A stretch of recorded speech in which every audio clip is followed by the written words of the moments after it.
இறை சமூகமாய் நாங்கள் வாழவே இறைவா இறைவா உந்தன் அருள் புரிவாயே.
தந்தை மகன் தூய ஆவியின் பெயராலே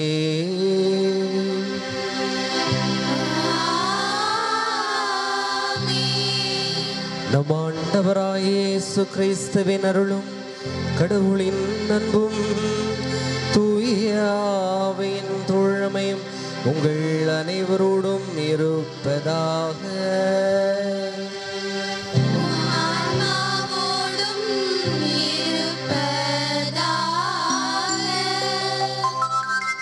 திருப்பலியை தகுதியான முறையில் ஒப்புக் கொடுக்க நம்மிடம் இருக்கின்ற குற்றங்கள் தவறுகளை நினைத்து பார்த்து மனவருந்தி மன்னிப்பு வேண்டுவோம்.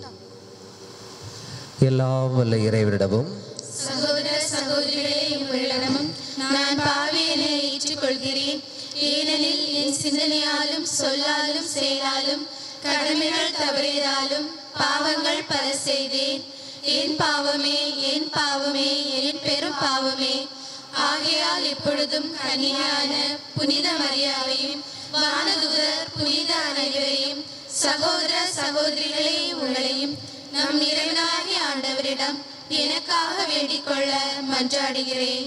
எல்லாம் வல்ல இறைவன் மீது இரக்கம் வைத்து நம் குற்றங்கள் குறைகளை மன்னித்து நம்மை முடிவில்லாத நிறைவான வாழ்விற்கு அழைத்துச் செல்வாராக. ஆமென்.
ஜெபிப்போமாக.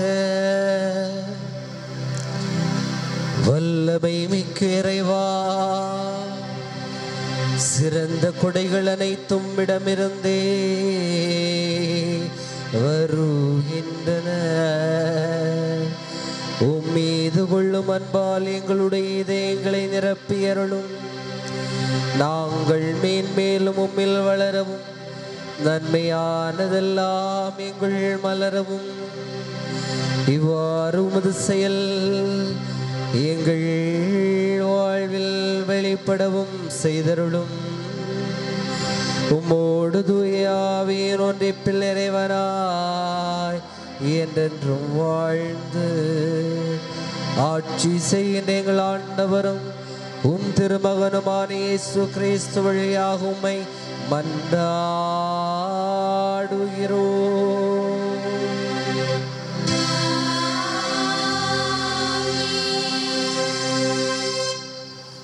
முதல் வாசகம். ஆண்டவரின் வாக்கு என்னை பழி சொல்லுக்கும் நகைப்புக்கும் ஆளாக்கியது. இறைவாக்கினர் இறைமா நூலிலிருந்து வாசகம். அதிகாரம் 20, இறைவார்த்தைகள் 7 முதல் 9. ஆண்டவரே, நீர் என்னை ஏமாற்றிவிட்டீர், நானும் ஏமாந்து போனேன். நீர் என்னை விட வல்லமையுடையவர், என்மேல் வெற்றி கொண்டு விட்டீர். நான் நாள் முழுவதும் நகைப்புக்கு ஆளானேன். எல்லாரும் என்னை ஏளனம் செய்கின்றார்கள். நான் பேசும்போதெல்லாம் வன்முறை, அழிவு என்றே கத்த வேண்டியுள்ளது. ஆண்டவரின் வாக்கு என்னை நாள் முழுதும் பழி சொல்லுக்கும் நகைப்புக்கும் ஆளாக்கியது. அவர் பேரை சொல்ல மாட்டேன், அவர் பேரால் இனி பேசவும் மாட்டேன் என்பனாயில் உன் சொல் என் இதயத்தில் பற்றி எரியும் தீ போல இருக்கின்றது. அது என் எலும்புகளுள் அடைப்பட்டு கிடக்கின்றது. அதனை அடக்கி வைத்து சோர்ந்து போனேன். இனி என்னால் பொறுத்து கொள்ள முடியாது. இது ஆண்டவர் வழங்கும் அருள் வாக்கு. நன்றி.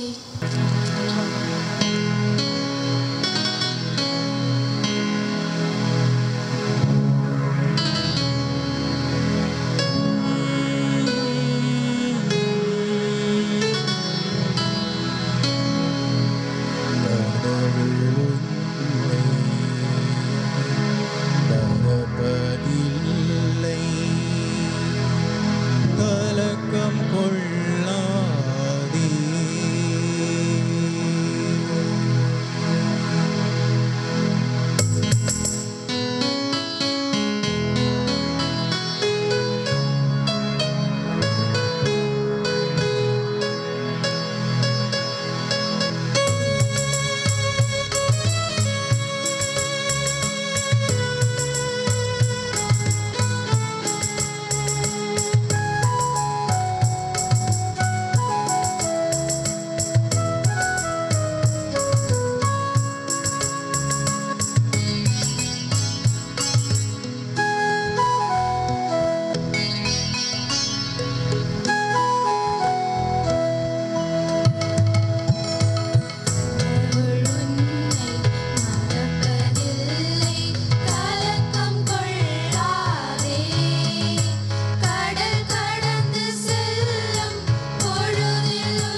இரண்டாம் வாசகம். தூய உயிருள்ள பலியாக உங்களை படையுங்கள். திருத்தூதர் பவுல் ரோமியருக்கு எழுதிய திருமுகத்திலிருந்து வாசகம். அதிகாரம் 12, இறைவார்த்தைகள் 1 முதல் 2 முடிய. சகோதரர் சகோதரிகளே, கடவுளுடைய இரத்தத்தை முன்னிட்டு உங்களை வேண்டுகிறேன். கடவுளுக்கு உகந்த தூய உயிருள்ள பலியாக உங்களை படையுங்கள். இதுவே நீங்கள் செய்யும் உள்ளார்ந்த வழிபாடு. இந்த உலகத்தின் போக்கின்படி ஒழுகாதீர்கள். மாறாக உங்கள் உள்ளம் புதுப்பிக்க பெற்று மாற்றம் அடைவதாக. அப்போது கடவுளின் திருவுளம் எது என தேர்ந்து தெளிவீர்கள். எது நல்லது, எது உகந்தது, எது நிறைவானது என்பதை உங்களுக்கு தெளிவாக தெரியும். இது ஆண்டவர் வழங்கும் அருள்வாக்கு. இறைவனுக்கு நன்றி.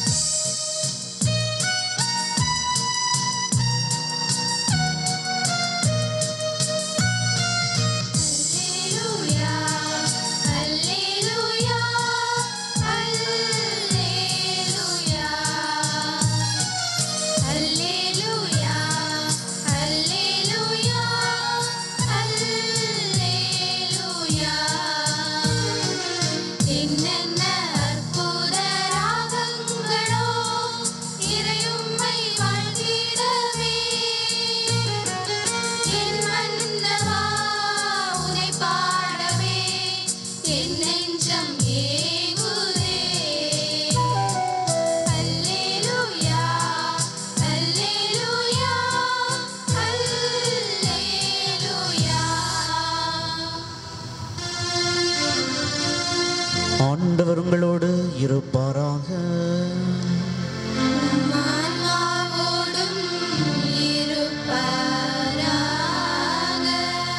மத்தேயு எழுதிய தூய நற்செய்தியிலிருந்து வாசகம்.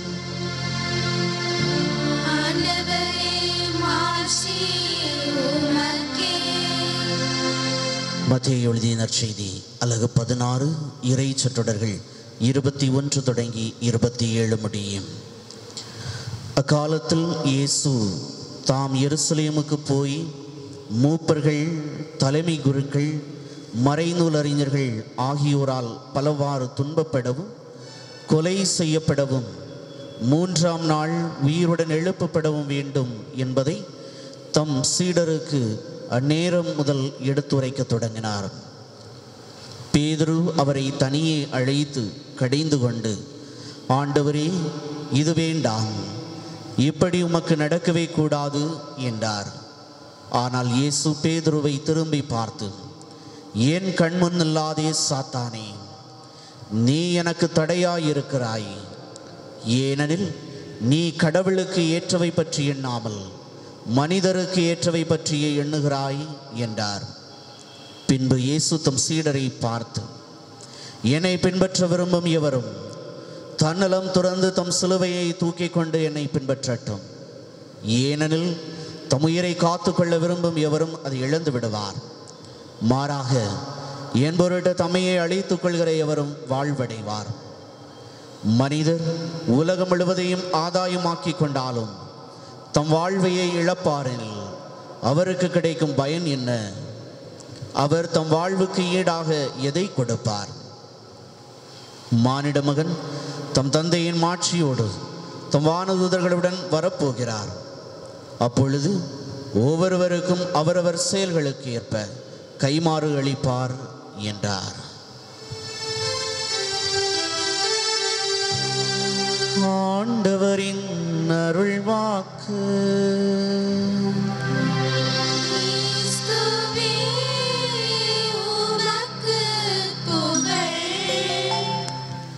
இயேசுவில் அன்புக்கினிய சகோதர சகோதரிகளே, ஆண்டின் பொதுக்காலம் 22வது ஞாயிற்றுக்கிழமையிலே நாம் அடியெடுத்து வைத்திருக்கிறோம்.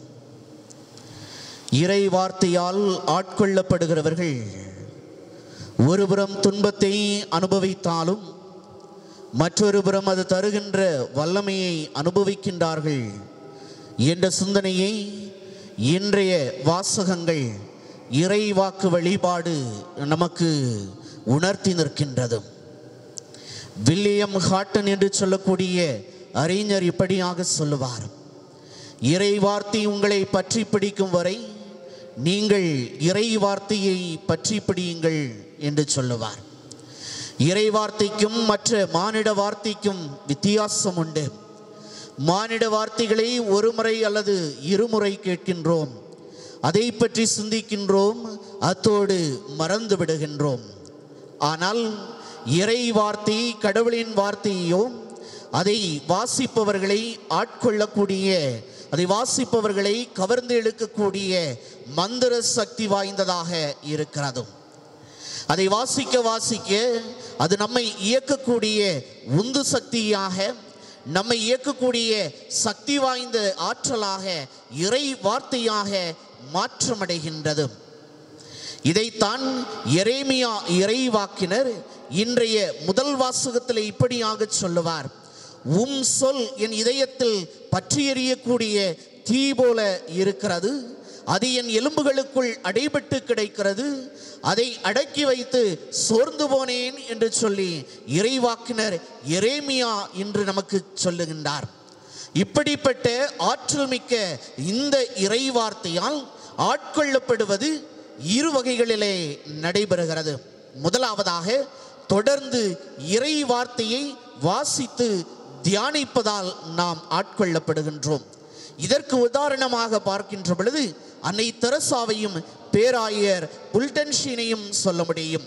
அன்னை தெரசாவை பணிவாழ்விற்கு தூண்டியது நற்கருணை என்பது உண்மை என்றாலும், இறை வார்த்தையும் அவரை உந்தி தள்ளியது என்பதிலே எந்த விதமான சந்தேகமும் இல்லை.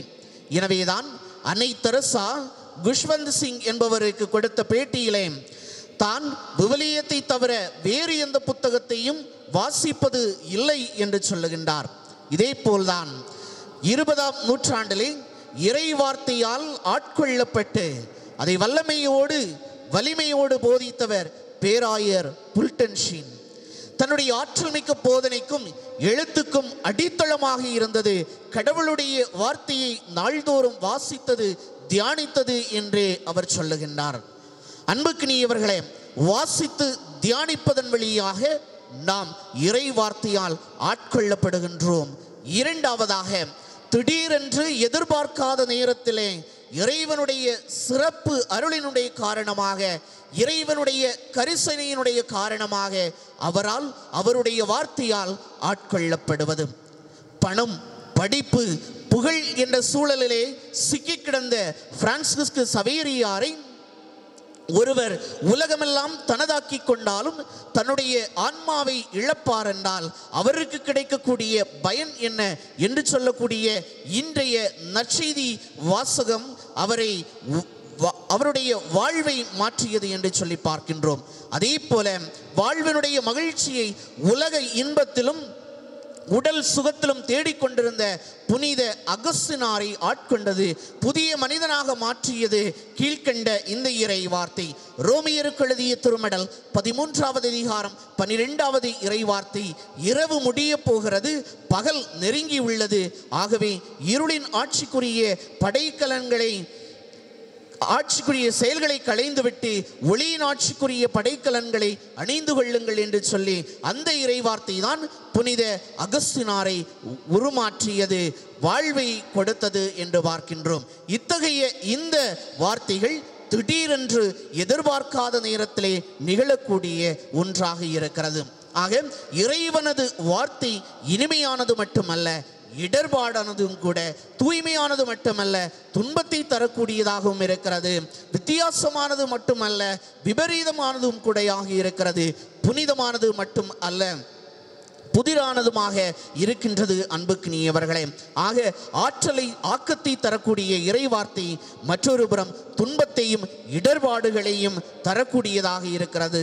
இதைத்தான் இன்றைய வாசகங்கள் நமக்கு வெளிப்படுத்தி நிற்கின்றன. ஆண்டவரின் வாக்கு நாள் முழுவதும் என்னை நகைப்புக்கும் பழிச்சொல்லுக்கும் உள்ளாக்கியது என்று சொல்லி இன்றைய முதல் வாசகத்தின் வழியாக எரேமியா சொல்லுகின்றார். இன்றைய நற்செய்தியிலே வாக்கு மனு உருவானவரே, தான் சந்திக்க போகக்கூடிய துன்பங்களை விலாவரியாக எடுத்துச் சொல்லுவதை பார்க்கின்றோம். அன்புக்குரியவர்களே, கடவுளினுடைய வார்த்தையால் ஆட்கொள்ளப்பட்டவர்கள் யாரும் துன்பம் இல்லாமல் வாழ்ந்ததாக வரலாறு கிடையாது, துயரப்படாமல் வாழ்ந்ததாக சரித்திரம் கிடையாது. அன்புக்குரியவர்களே, எபிரேயருக்கு எழுதிய திருமடல் 4வது அதிகாரத்திலே பார்க்கின்றோம். இருபுறமும் கருக்கு வாய்ந்த கூரிய வாளான இறை வார்த்தை என்று சொல்லி பார்க்கின்றோம். தன்னை ஏற்றுக்கொண்டவர்களை கீறி கிழிக்கக்கூடிய சக்தி வாய்ந்ததாக இருக்கிறது என்பதிலே எந்தவித சந்தேகமும் இல்லை. இறை வார்த்தை என்று சொல்லக்கூடிய இந்த வாளால் குத்தி ஊடுருவப்பட்ட அன்னை மரியாள் தொடங்கி கடவுளினுடைய வார்த்தையின் பொருட்டு மறைசாட்சியாக மடிந்த புனிதர்கள் அனைவரும் இந்த ஆற்றல் மிக்க வார்த்தையின் பொருட்டு துன்பப்பட்டவர்கள், வேதனைப்பட்டவர்களாக இருக்கின்றார்கள். இறை வார்த்தை தன்னை ஏற்றுக்கொண்டவர்களுக்கு துன்பமும் துயரமும் தருவது எதற்காக? அவர்களுடைய வாழ்க்கையை ஒன்றுமில்லாமல் ஆக்குவதற்காகவா? நிச்சயமாக இல்லை. அன்புக்குரியவர்களே, அவர்களை இன்னும் பயனுள்ள கருவிகளாக உருமாற்றுவதற்காக. எனவேதான் இறைமகன் இயேசு இன்றைய நற்செய்தியிலே சொல்லுகின்றார், என்னை பின்பற்ற விரும்பக்கூடிய எவனும், இறைபணியை ஏற்கக்கூடிய எவனும் தன்னலம் துறந்து தன்னுடைய சிலுவையை தூக்கி கொண்டு, அதாவது துன்பங்கள் நிறைந்த அந்த வாழ்க்கையை சுமந்து கொண்டு என்னை பின்பற்றட்டும் என்று சொல்லுகின்றார். அன்புக்குரியவர்களே, ஆக இறைவனுடைய பணியாட்களாக மாற்றுவதற்காகத்தான், இறைவனுடைய பயனுள்ள பாத்திரங்களாக உருமாற்றுவதற்காகத்தான் கடவுள் இந்த துன்பங்களை கொடுக்கின்றார். அன்புக்குரியவர்களே, மனிதன் ஒருவன் மூங்கில் மரங்கள் அடர்ந்த அந்த காற்றுக்குள்ளாலே பயணம் செய்கின்றான். கையிலே கத்தியோடு அவனுடைய பயணம் தொடங்குகின்றது. மூங்கில் மரங்கள் பயந்து நடுங்குகின்றன. எங்கே தன்னை வெட்டி விடுவானோ என்று சொல்லி அச்சப்படுகின்றது. ஒவ்வொரு மூங்கிலாக பார்த்து வந்த அந்த மனிதன் இறுதியாக தனக்கு தேவையான மூங்கில் ஒன்று இருப்பதை பார்த்தவுடனே அதன் அருகிலே சென்று வெட்ட ஆரம்பிக்கின்றான். அந்த மூங்கில் என்னுடைய தலைவிதி, நான் சாகப் போகின்றேன் என்று சொல்லி புலம்புகின்றது. இன்னுமாக அந்த மனிதனை பார்த்து நகைக்கின்றது, அந்த மனிதனை பார்த்து சண்டை போடுகின்றது. இன்னுமாக அந்த மனிதனை திட்டி தீர்க்கின்றது, சபிக்க ஆரம்பிக்கின்றது. கொஞ்சம் நேரம் கழித்து அந்த மூங்கிலை தீயினால் அவர் அதை ஒழுங்குபடுத்தி இன்னுமாக அந்த மூங்கிலை துளையிட ஆரம்பிக்கின்றான். துளையிட ஆரம்பித்த பொழுது மீண்டுமாக அந்த மூங்கிலானது அந்த மனிதனை பார்த்து சபிக்க தொடங்குகின்றது, அழ ஆரம்பிக்கின்றது. இறுதியிலே அவன் அந்த மனிதன் அந்த மூங்கிலை எடுத்து வாசிக்க ஆரம்பிக்கின்றான். அதிலிருந்து இசை வெளிவருவதை பார்க்கின்றான். புல்லாங்குழலாக மாறியிருந்த அந்த மூங்கில் தேனினும் இனிய அந்த இசையை 8 திக்கும் பரப்பக்கூடிய ஒன்றாக இருக்கிறது. இப்போது அந்த சபித்து கொண்டிருந்த, திட்டி தீர்த்து கொண்டிருந்த, பயத்தினால் நடுங்கிக் கொண்டிருந்த அந்த மூங்கில் மகிழ்ச்சியோடு நம்பிக்கையோடு அந்த மனிதனை பார்த்து கரம் கூப்பி அவனுக்கு நன்றியோடு அவனை நினைத்து பார்த்ததாம். அன்புக்குரியவர்களே, மனிதனும் ஒரு மூங்கில் தான். துன்பங்கள் அவனை வாட்டி அவனுக்குள் துளைகளை போடவில்லை என்றால் அவன் மூடிய மூங்கிலாக, அதாவது மூடிய மனமுடைய மனிதனாக இருப்பான். திறக்க மனமில்லாத மனிதனை பிறர் புரிந்து கொள்வதும் கடினமாக இருக்கும். அன்புக்குரியவர்களே, அவனும் பிறரை புரிந்து கொள்வது கடினமாக இருக்கும். துளையிடப்படாத மூங்கிலால் யாருக்கும் பயனும் இல்லை. அதை அடுப்பெரிக்குவதற்காக பயன்படுத்துவார்கள்.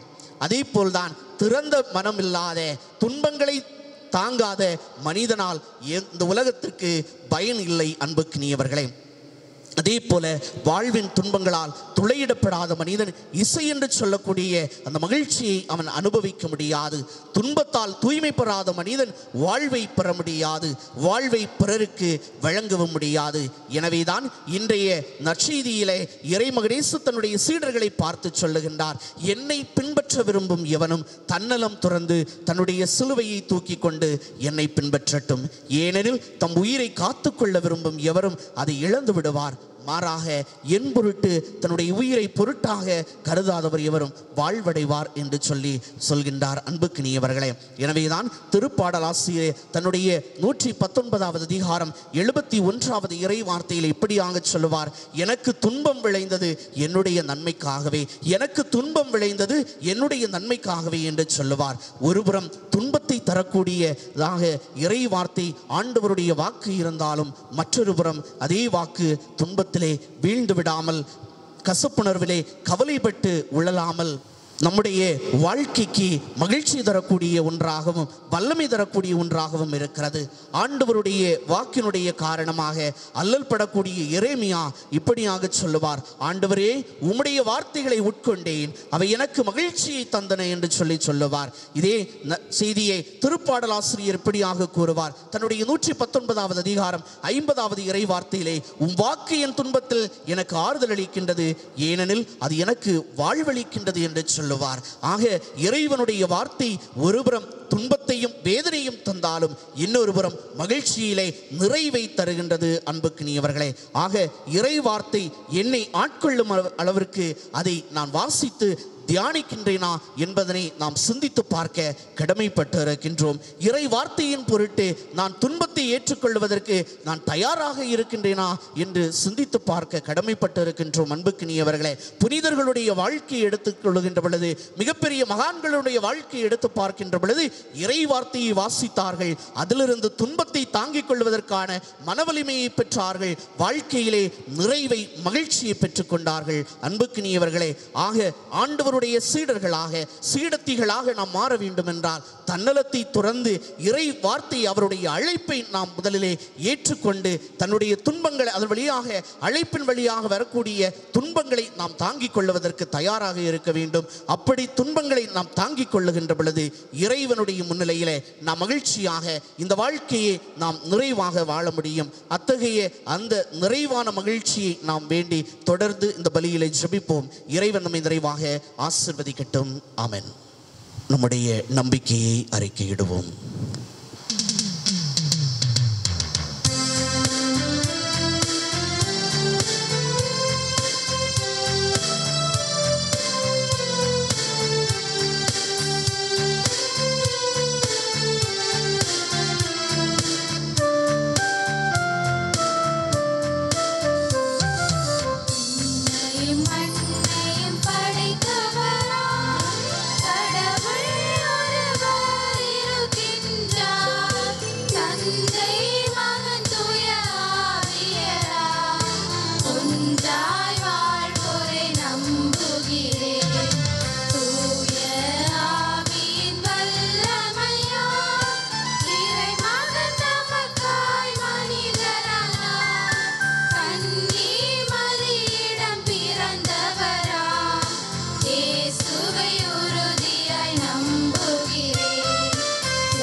ஆண்டவர் கருணையும் இரக்கமும் நிறைந்தவர், கூவி அழைக்கின்ற ஒவ்வொருவருக்கும் ஒரு மிகுந்த அருளன்பு காட்டக்கூடியவர். அந்த ஆண்டவரிடம் நம்முடைய வேண்டுதல்களை இந்த நேரத்திலே நாம் எடுத்துச் சொல்லுவோம்.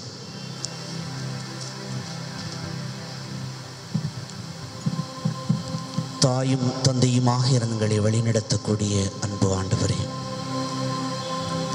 இந்த அருமையான நாளை எங்களுக்கு கொடுத்து ஆசீர்வதித்திருக்கிறீரே, அதற்காக உமக்கு நன்றி செலுத்துகிறோம். நீர் உமக்கு அஞ்சுவோருக்கு சேமித்து வைத்திருக்கக்கூடிய நலன்கள் எத்தனை சிறந்தவையாக இருக்கிறது. நீர் எங்களை ஒவ்வொரு நாளும் பராமரித்து பாதுகாக்கக்கூடிய உமது அருளன்பை நினைக்கின்ற பொழுது எங்களுக்கு வாழ்க்கையிலே மகிழ்ச்சியும் நிறைவும் கிடைக்கின்றது. ஆண்டவரே, அத்தகைய அந்த அருள் அன்பிற்காக, உம்முடைய கருணைக்காக, உமது இரக்கத்திற்காக உமக்கு நன்றி செலுத்துகிறோம். அதே வேளையிலே எங்களுடைய வேண்டுதல்களுக்கும் நீர் செவி சாய்த்தருளாம். அன்பு ஆண்டவரே, இதோ எங்களுடைய பங்கிலுள்ள அனைத்து குடும்பங்களையும் உடைய கரங்களில் நாங்கள் ஒப்புக் கொடுக்கிறோம். குடும்பங்களில் இருக்கக்கூடிய தேவைகள் அனைத்தையும் சந்திப்பீராக. நோய் நொடிகளோடு வேதனைப்படக்கூடிய குடும்பங்கள் உண்டு. கடன் தொல்லைகளினால் துன்பப்படக்கூடிய குடும்பங்கள் உண்டு. குடும்ப சமாதானத்தை இழந்து தவிக்கக்கூடிய பரிதவிக்கக்கூடிய குடும்பங்கள் உண்டு. அத்தனை குடும்பங்களையும் உடைய கரங்களில் ஒப்புக் கொடுக்கிறோம். அன்பு ஆண்டவரே, நீர் அவர்களுக்கு தேவையானதை அருள்வீராக. நோய் நொடிகளோடு துன்பப்படக்கூடிய வேதனைப்படக்கூடிய மக்களுக்கு நோயிலிருந்து விடுதலையை கொடுத்தருள. அன்பு ஆண்டவரே, இன்றுமிடம் வந்தவர்களை எல்லாம் தொட்டு ஆசீர்வதித்து, நான் விரும்புகிறேன் நீ நலமாக என்று சொல்லி அவர்களுக்கு நோயிலிருந்து விடுதலையை கொடுத்தீரே. அன்பு ஆண்டவரே, இன்று கொரோனா என்று சொல்லக்கூடிய நோய் கிருமிகளினால் தாக்கப்பட்டு வேதனையோடு பயத்தோடு தங்களுடைய அன்றாட வாழ்க்கையை இழந்து கொண்டிருக்கக்கூடிய, பரிதபித்து கொண்டிருக்கக்கூடிய மருத்துவமனைகளிலும் இல்லங்களிலும் தங்களையே தனிமைப்படுத்தி கொண்டிருக்கக்கூடிய அத்தனை பிள்ளைகளையும் உடைய கரங்களில் ஒப்புக் கொடுக்கிறோம். ஆண்டவரே, நோயிலிருந்து விடுதலையை கொடுப்பீராக. உம்மால் இயலும் என்பதனை நாங்கள் நம்புகின்றோம், விசுவசிக்கின்றோம். ஆண்டவரே, அன்பு ஆண்டவரே, இதோ மக்களினுடைய வாழ்விற்காய், மக்களினுடைய பாதுகாப்பிற்காய், அவர்களுடைய நலனுக்காய் உழைத்து கொண்டிருக்கக்கூடிய மருத்துவர்கள், இனமாக காவல்துறையை சார்ந்தவர்கள், சுகாதார பணியாளர்கள், துப்புரவு பணியாளர்கள், செவிலியர்கள் ஒவ்வொருவரையும் ஆசீர்வதித்தருளும். அன்பு ஆண்டவரே, அவர்கள் தங்களுடைய வாழ்க்கையை பொருட்படுத்தாமல் மக்களினுடைய வாழ்வுக்காய், பொது நலனுக்காய் அர்ப்பணித்திருக்கக்கூடிய அவர்களுக்கு நல்ல உடல் உள்ள நலன்களை கொடுத்தருளும். தீமையில் தீயோன் தாக்காதபடிக்கு அவர்களை பாதுகாத்துக் கொள்வீராக. அன்பு ஆண்டவரே, இனமாக பல்வேறு தேவைகளோடு உழலக்கூடிய மக்கள் உண்டு. சமாதானத்தை இழந்து வாழக்கூடிய மக்கள் உண்டு. இதோ உலகம் தர முடியாத சமாதானத்தை உங்களுக்கு தருகிறேன் என்று சொன்னீரே. அன்பு ஆண்டவரே, இந்த பிள்ளைகளுக்கு நல்ல சமாதானத்தை கொடுப்பீராக. மகிழ்ச்சியோடு மன நிறைவோடு வாழ அருள் புரிந்தருளும். ஆண்டவரே, அன்பு ஆண்டவரே, இனுமாக நாங்கள் இறை வார்த்தையை தியானித்து அதன் மூலமாக இறை வார்த்தையின் வழியாக நாங்கள் நடக்கவும், அதன் வழியாக எங்களுடைய வாழ்வை நாங்கள் அமைத்து கொள்ளவும், அதில் வரக்கூடிய துன்பங்கள் வேதனைகள் எல்லாவற்றையும் தாங்கிக் கொள்வதற்கான மன வலிமையை சக்தியை எங்களுக்கு தருவீராக. உம்முடைய அருள் கரம், உம்முடைய ஆசீர்வாதம், உமது உடனிருப்பு, உம்முடைய பிரசன்னம் எங்களை தொடர்ந்து வழிநடத்தி செல்லட்டும். உம்முடைய கரங்களால் உம்முடைய சிறகின் கீழ் வைத்து எங்களை பாதுகாத்து காத்தருள வேண்டும் என்று எங்கள் ஆண்டவராகிய கிறிஸ்து வழியாக கேட்டு மன்றாடுகின்றோம். ஆமென்.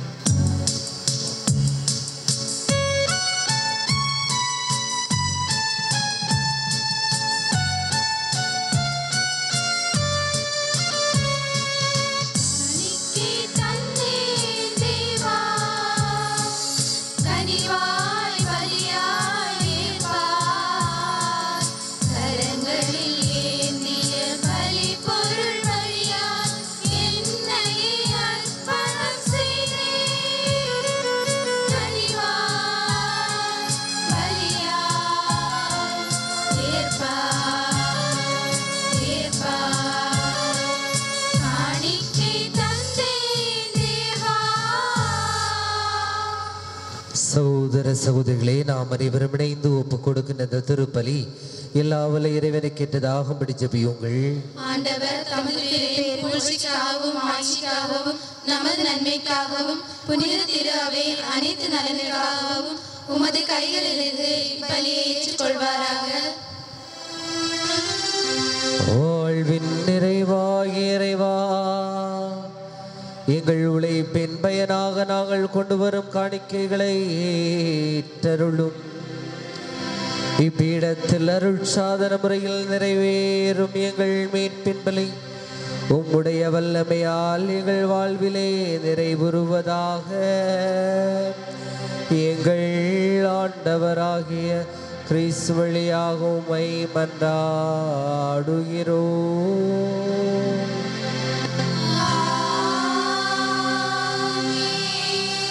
ஆண்டவர் உங்களோடு இருப்பாராக.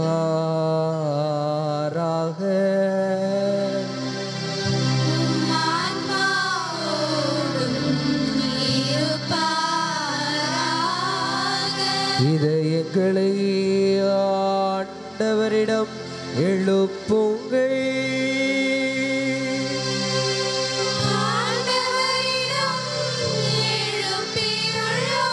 நம் இறைவனாகிய ஆண்டவருக்கு நன்றி பாடுவோம்.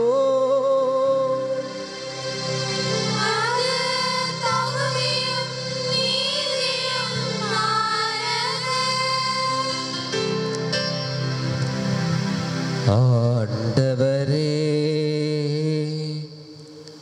தூயவரான தந்தையே, என்றும் வாழும் எல்லாம் வல்ல இறைவா,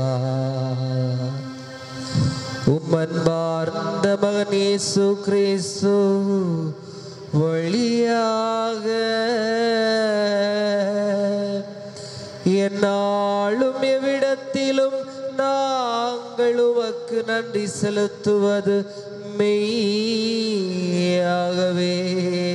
தகுதியும் நீதியுமாகும். எங்கள் கடமையும் வாழ்விற்குரிய செயலுமா.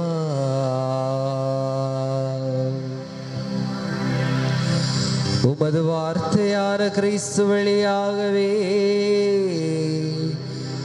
அனைத்தையும் படைத்தீ, அவரையே மீட்பராக எங்களுக்கு அனுப்பினீ. அவர் தூய ஆவியினால் உடலெடுத்து கன்னிமரியாளிடமிருந்து பிறந்தார். அவர் உமது திருவுளத்தை நிறைவேற்றி புனித மக்களை உமக்கு பெற்றுத்தர தம் கைகளை விரித்து பாடுபட்டார். அவர் சாவை வென்று உயிர் பூண்டன விளங்கச் செய்தார். ஆகவே நாங்கள் வானதூதர் புனிதர் அனைவரோடும் சேர்ந்து உமது மகிமையை புகழ்ந்துரைத்து ஒரே குரலாய் ஆர்ப்பரித்து பாடுவதாவது:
வானகத் தந்தையே, மெய்யாகவே தூயவர் பிரித்திருக்கலாம் ஒற்று. ஆகவே உம்முடைய தூய ஆவியை பொழிந்து இக்காணிக்கையை பிரிதப்படுத்த உம்மை மன்றாடுகிறோம். இவ்வாறு எங்கள் ஆண்டவர் இயேசு கிறிஸ்துவின் உடலும் இரத்தமுமாக எங்களுக்கு மாறுவனவா. அவர் பாடுபட மனமு வந்து தம்மை கையளித்த போது அப்பத்தை எடுத்து நன்றி செலுத்தி அதை பிட்டு தம் சிடர் கழித்து கூறியதாவது,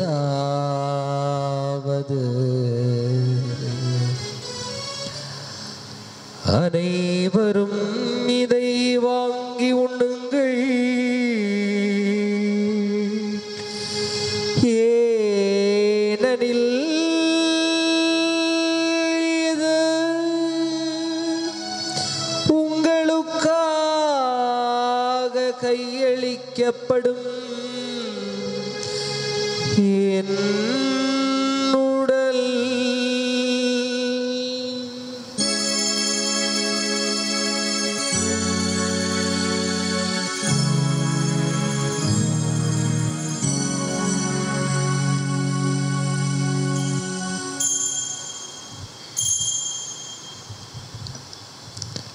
அவ்வண்ணமே உணவருந்தியபின் திராட்சை ரசம் நிறைந்த கிண்ணத்தை எடுத்து வானோக்கி பார்த்து நன்றி செலுத்தி அவர் கூறியதாவது,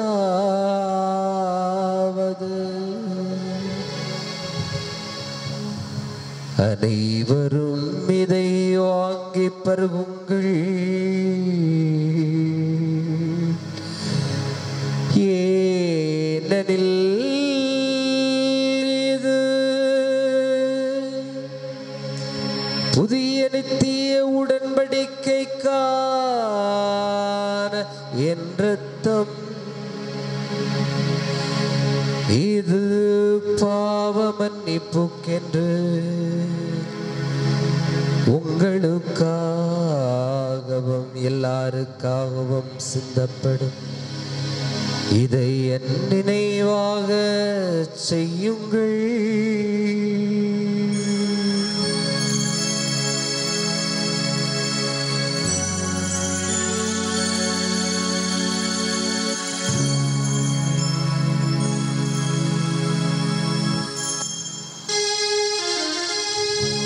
நம்பிக்கையின் மறை பொருள்.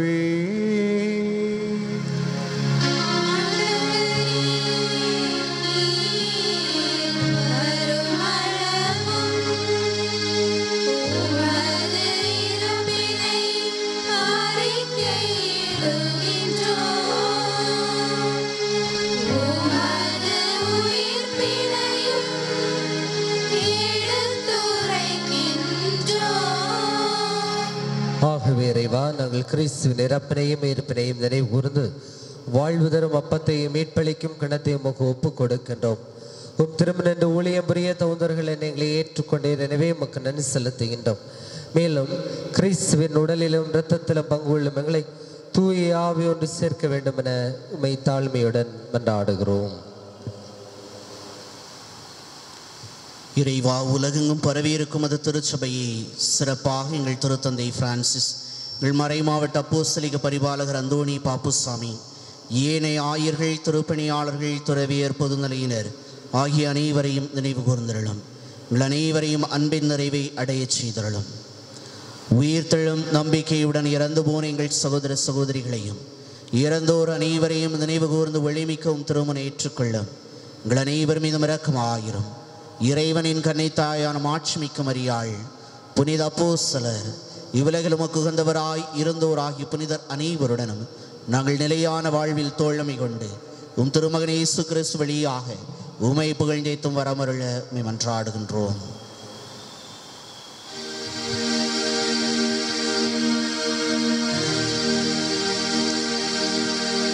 இவர் வழியாக இவரோடு இவரில் எல்லாம் வல்ல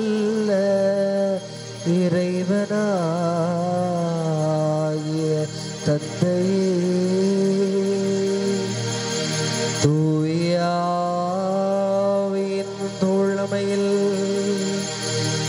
எல்லா புகழும் மாட்சியும் என்றென்றும் உமக்கு உரியதே.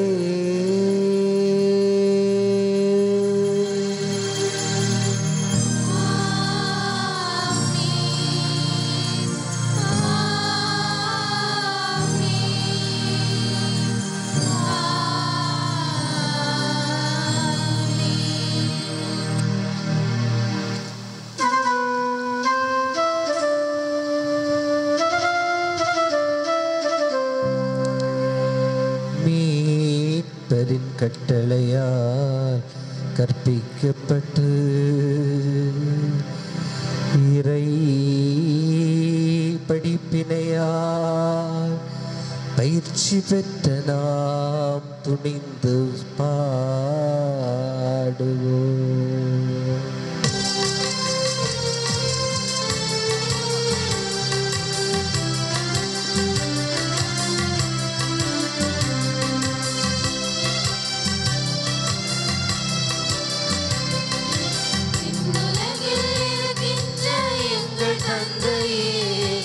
உமது பெயர் தூயதென போற்ற பெறுக, உமது ஆட்சி வருக, உமது திருவுளம் விண்ணுலகில் நிறைவேறுவது போல மண்ணுலகில் நிறைவேறுக. எங்கள் அன்றாட உணவை இன்று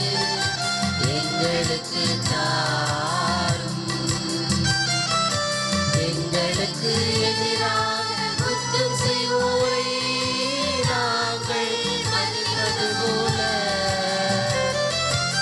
எங்கள் குற்றங்களை மன்னியும், எங்களை சோதனைக்கு உட்படுத்தாதேயும், தீயோரிடமிருந்து எங்களை விடுவித்தருளும்.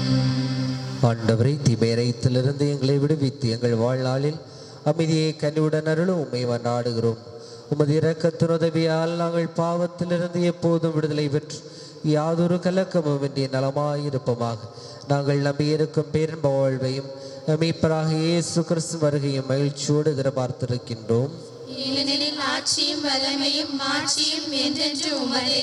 ஆண்டவராக இயேசு கிறிஸ்துவே, அமைதியை உங்களுக்கு விட்டுச் சொல்லுகின்றேன், என் அமைதியை உங்களுக்கு அளிக்கிறேன் என்றும் திருத்தூதர்களுக்கு விழுந்தீரே. எங்கள் குற்றங்களை பராமலும் திருச்சபை நம்பிக்கையை கண்ணோக்கி எங்களுக்கு அமைதியும் ஒற்றுமையும் அளித்தருள திருவிழம் கொள்வீராக. என்றென்று வாழ்ந்தாட்சி செய்கின்றவர் நீரே. ஆமென். ஆண்டவருடைய அமைதி உங்கள் அனைவரோடும் என்றும் இருப்பதாக.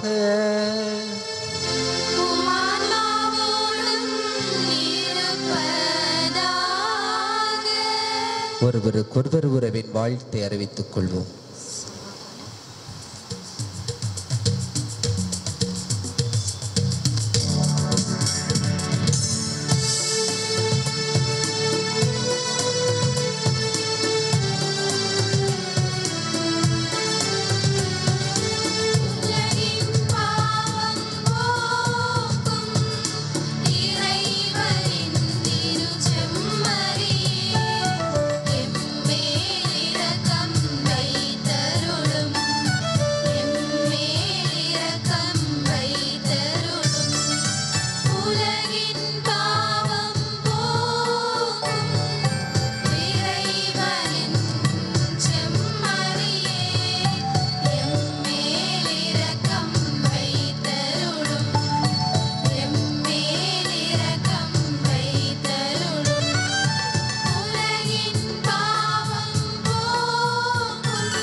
இதோ இறைவனின் செம்மறி, இதோ உலகின் பாவங்களை போக்குகின்றவர். செம்மறியின் விருந்திற்கு அழைக்கப்பட்ட நாம் அனைவருமே பேர் பெற்றவர்கள். ஆண்டவரே, நீர் என்னுள்ளத்தில்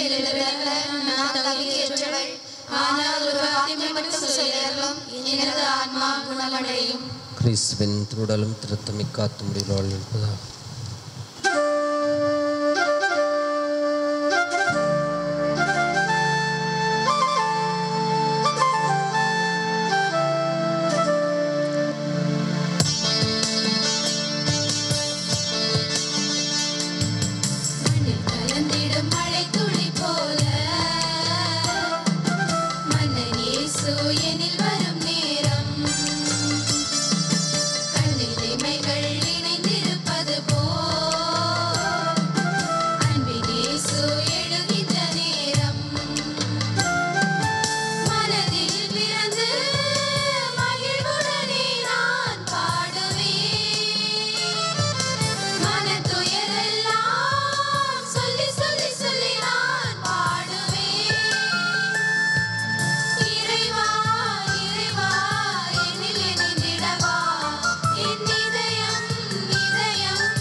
நன்றி கூறி மன்றாடுவோமாக.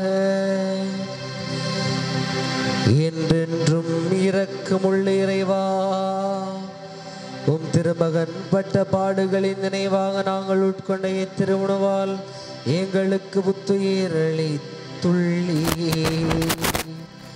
இதன் பயனாக கிறிஸ்துவின் பாடுகளின் பொருளை எங்கள் அன்றாட வாழ்வில் கண்டுணரவும், இதனால் எங்கள் வாழ்வில் வெளிவேடத்தை அகற்றி உண்மையான அன்புடன் எம் சகோதர சகோதரிகளுக்கு ஊழியம் செய்யவும் அருள் புரிவீராக.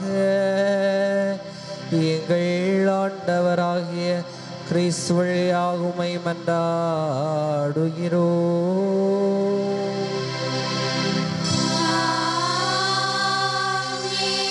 ஆண்டவர் உங்களோடு இருப்பாராக.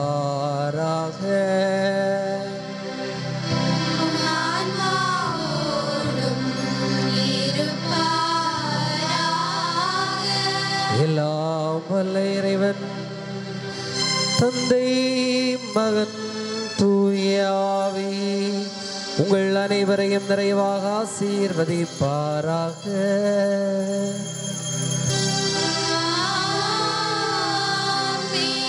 கிறிஸ்துவின் அன்பிலும் தோழமையிலும் சென்று வாழுங்கள். இறைவன் நம்மோடு வாழ்கிறார்.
உன்னை புகழாத பொழுதில்லையே.